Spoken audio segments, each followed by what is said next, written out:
मैं नदीम लारी और आप देख रहे हैं ब्लैक बाम्बू। ब्लैक बाम्बू की नई अपडेट्स के लिए बेल आइकन दबाकर सब्सक्राइब करें। बरसों से जम्मू कश्मीर को मुल्क के से अलग एक रियासत का दर्जा देने के लिए धारा 370 पॉलिटिकल पार्टियों का एक मुद्दा बना हुआ था हर इलेक्शन में, हर दौर में। लेकिन 2019 में भारतीय जनता पार्टी की सरकार ने इस धारा 370 को ख़त्म कर दिया था, जिसके बाद इस सिलसिले में कोर्ट में इस मरकज़ी हुकूमत के फैसले के खिलाफ 23 दरखास्तें दायर की गई थी, जिसका फैसला पिछले दिनों 11 दिसंबर को कोर्ट ने सुनाया और धारा 370 के मुतालिक जो सेंट्रल गवर्नमेंट ने फैसला किया था उसको ही सही माना और उसको महफूज रखा। धारा 370 जम्मू कश्मीर के लिए एक वो दर्जा रखती थी जिसकी वजह से जम्मू कश्मीर को हिंदुस्तान की अलग रियासतों से एक खुसूसियत हासिल थी, एक खुसूसी हैसियत हासिल थी, एक खुसूसी दर्जा हासिल था, जिसके तहत डिफेंस, फाइनेंस और फॉरेन अफेयर्स के अलावा किसी भी तरह के कानून को नाफिज करने के लिए सेंट्रल गवर्नमेंट को पार्लियामेंट से और स्टेट गवर्नमेंट से मंजूरी लेनी पड़ती थी, जिसकी बुनियाद पर अगर मंजूरी नहीं मिलती है तो किसी भी तरह कोई भी कानून वहाँ पे नाफिज नहीं हो सकता है। यहाँ तक कि वहाँ पर धारा 356 भी लागू नहीं हो सकती थी, जिसके तहत जम्मू कश्मीर के अंदर बाहर किसी रियासत के लोग किसी तरह की कोई भी जायदाद प्रॉपर्टी न खरीद सकते थे न बेच सकते थे। इसमें यहाँ तक भी था कि प्रेसिडेंट भी इस तरह के मामले में कोई भी इंटरफेयर नहीं कर सकते थे, ऐसा था धारा 370। लेकिन भारतीय जनता पार्टी ने 2019 में जिस इलेक्शन में उन्होंने जीत हासिल की थी उसमें उसके वादे में ये भी था कि कश्मीर से धारा 370 खत्म कर देंगे। चुनांचे 2019 में होम मिनिस्टर अमित शाह ने इस धारा को ख़त्म कर दिया, जिसके बाद जम्मू कश्मीर और लद्दाख को दो हिस्सों में बांट दिया गया और दोनों स्टेट को हिंदुस्तान के अंदर ले लिया गया। अब किसी भी तरह से वहाँ पर जो खुसूसी दर्जा हासिल था जम्मू कश्मीर को वो नहीं मिलेगा। इस सिलसिले में जो दरखास्तें दायर की गई थी, जिसकी सुनवाई कोर्ट में चल रही थी, उसके बाद 5 जजों की बेंच ने इसमें जो फैसला सुनाया वो ये था कि सेंट्रल गवर्नमेंट जो फैसला किया वो अपनी जगह सही है और धारा 370 के मामले में अब हुकूमत को इसमें कई तरह के दखल-अंदाजी करने की वजह नहीं बनती है। सुप्रीम कोर्ट के इस फैसले को लेकर के मुल्क के कई सियासी कायदीन ने, लीडर्स ने अपना रद्दमल इजहार किया, जिसमें अवैसी, गुलाम नबी आज़ाद, कार्तिक चिदम्बरम, संजय राउत, उद्धव ठाकरे जैसे नाम खास हैं। उन्होंने मीडिया से बात करते हुए जो बातें की और साथ में जो ट्वीट किया है दूसरे नेताओं ने, हम आपको दिखाएंगे इस वीडियो में। क्या है पूरा मामला 370 का और उसके ख़त्म करने के बाद क्या है सियासी लीडरान का रद्दअमल, पेश है आपके सामने ये वीडियो।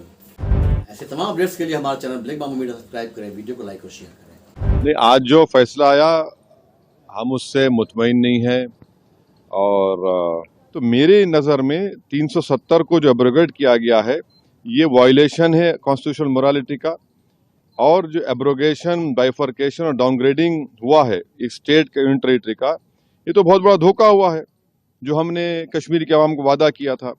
मैं पहले भी कहा हूँ, आज भी कह रहा हूँ कि अब ये तो लेजिटिमाइज हो चुका है कोर्ट से, तो कल बीजेपी को कोई नहीं रोक सकेगा चेन्नई, कोलकाता, हैदराबाद और मुंबई को यूटी बनाने के लिए। और इसका सबसे बड़ा नुकसान जो होगा आप देख लेना फ्यूचर में, डोगरास को होगा और लद्दाख के बुद्धिस्ट को होगा। वहां पर डेमोग्राफिक चेंज होगा।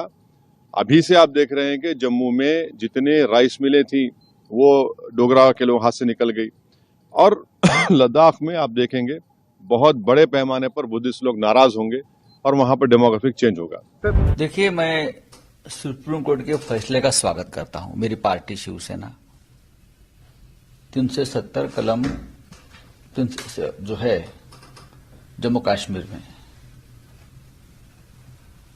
हमने भी जब ये पार्लियामेंट में बिल आया था, गृह मंत्री लेके आए थे, तो शिवसेना ने समर्थन किया था खुले दिल से, क्योंकि हमारी भी हमेशा मांग रही है कि हमारे देश में एक कानून, एक संविधान,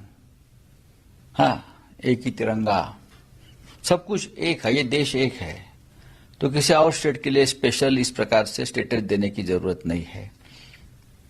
तो हमने ये स्वागत किया है, आज भी करेंगे। सुप्रीम कोर्ट का जो फैसला आया है 370 के बारे में, हम फैसला जो है सुप्रीम कोर्ट ने और एक बात कही है, सितंबर 2024 तक जम्मू कश्मीर के चुनाव विधानसभा के करने चाहिए, करना ही पड़ेगा। उस फैसले का मैं स्वागत करता हूं। अब 370 हटाकर एक जमाना लौट गया, आप वहां चुनाव नहीं लेते, लोगों को अधिकार नहीं देते, तो कौन सा संविधान, कौन सा कानून से आप इस राज्य को चला रहे हो? पूरा अधिकार है वहां के लोगों को अपनी सरकार सुनने की। तो एक बहुत महत्वपूर्ण फैसला है। और अगर सरकार, मोदी और शाह जी की सरकार चुनाव अगर लेती है, मुझे मालूम नहीं क्या कर सकते ये लोग, तो एक गारंटी मोदी जी ने दी थी 2014 में। वो गारंटी थी, जो हमारे कश्मीरी पंडित भाई है उनकी घर वापसी होगी, वैली में घर वापसी होगी, आपकी गारंटी है मोदी जी की। मोदी जी पूरे देश में गारंटी देकर हर चुनाव में जाते हैं, गारंटी कार्ड लेकर। तो ये गारंटी का आप क्या करोगे? 2024 की जम्मू कश्मीर के चुनाव में हमारे कश्मीरी पंडितों की घर वापसी होगी, और सिर्फ घर वापसी नहीं, वो अपना मत देने का अधिकार भी प्राप्त करेंगे वहां, सिवाय वहां वोटिंग नहीं होगी। मोदी जी को देनी पड़ेगी, नहीं तो आप पूरे देश को बताइए कि जब मैंने झूठ बोला था, मैंने जुमलेबाजी की थी कश्मीरी पंडितों के बारे में। अगर आप 2024 तक पाक ऑक्यूपाइड कश्मीर इंडिया में ला सकते हो तो ऊपर लाइए, वो भी आपकी गारंटी है। तो अखंड हिंदुस्तान का एक जो हमारा स्वप्न है वो साकार हो जाएगा। तो अखंड हिंदुस्तान, जम्मू कश्मीर में आप चुनाव लीजिए 2024 तक, आपकी गारंटी है। मैं मेरी बात नहीं कह रहा हूं, ये आपकी गारंटी है। आप सबको गारंटी कार्ड लेकर घूम रहे हो ना, तो ये आपकी गारंटी थी, कश्मीरी पंडितों का घर वापसी होगा, और पीओ के आप कश्मीर को जोड़कर अखंड हिंदुस्तान बनाओगे, ये आपकी गारंटी थी। तो सुप्रीम कोर्ट के फैसले के साथ साथ मोदी जी, आपका भी एक फैसला था, आपकी गारंटी थी, वो आप लेकर जनता के सामने आइए। हम तो स्वागत करते हैं इसका, क्योंकि आर्टिकल 370 हटाने के वक्त भी हमने समर्थन किया था, और आज सुप्रीम कोर्ट ने जो निर्देश दिए हैं उनका हम स्वागत करते हैं। उम्मीद यही करते हैं, आशा यही है कि जो दूसरा आदेश उन्होंने दिया है कि नेक्स्ट सितंबर तक वहां चुनाव होने चाहिए, तो वो भी चुनाव जल्द से जल्द वो हो जाएंगे, और वहां की जो जनता है उनको खुली हवा में मतदान करने का अवसर मिलेगा और मिलना चाहिए। और साथ ही साथ ये तो बात हुई कश्मीर की, तो साथ ही साथ इलेक्शन लेने के पहले जो पीओके है वो भी अगर इसमें आ जाए तो पूरे कश्मीर में चुनाव हो जाएगा, और कश्मीर अपने देश का जो एक हिस्सा है वो बरकरार रहेगा। Comments of the Supreme Court on the view that full statehood has to be restored as soon as possible, because it is unprecedented in India that a full state was demoted as a union territory. I hope the government will take this very seriously and restore full statehood, and also give the opportunity for the people there to restore their to elect their own representatives. 370 जब से ये देश में हमारे संविधान में शामिल हुई थी, उसी समय से ये टेम्पोररी के आधार पे हुई थी, ये टेम्पोररी एडहॉक मेजर। लेकिन उस समय ये 370 दिए गए थे, इसके पीछे जो कारण वो भी बताए गए थे। लेकिन सदन के अंदर बार बार हम ये गुहार लगाते आते थे कि इस एक स्टेट को अब भंग करके यूनियन टेरिटरी बना दिए, तो स्टेट की मर्यादा कब वापस जाएगी? ये कुछ दिन पहले भी सदन के अंदर ये मुद्दा हम लोग उठाए, ठीक है। और ये सदन के अंदर हमारे अमित शाह जी ये कह रहे थे बड़े जोर शोर से, सीना ठोक के, हम पीओ को कब्जे में लाएंगे। अभी बताए कब पीओ को कब्जे में लाएंगे? ये चुनाव तो आते जाते रहेंगे, कम से कम इस चुनाव के पहले तो पीओ को तो कब्जे में लाया करो। और तीसरी बात, कब चुनाव करोगे ये जल्दी बताओ। तो ये हमारा मांग था।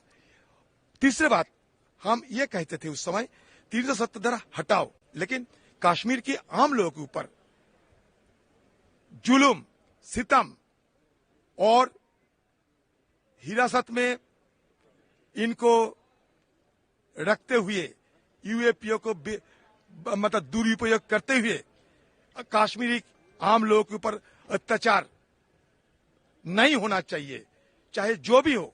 लेकिन 370 धारा के समय जब ये 370 धारा हटाए गए थे, खारिज किए गए थे, तो हम जानते थे सारे कश्मीर को क्या किया गए थे। हजारों की तादाद में सारे पॉलिटिकल पार्टी, चाहे आम लोग, चाहे पत्रकार, कोई भी हो, सिविल सोसाइटी के लोग, सबको जेल में बंदी बने गए थे। ये सालों साल जेल के अंदर सड़े हुए थे ये सारे लोग। अभी सुप्रीम कोर्ट पे उस समय गए थे, और आगे अगर ये सुप्रीम कोर्ट फैसला लेते तो और बड़ी अच्छा होती, लेकिन फिर भी देर आई दुरुस्त आना चाहिए।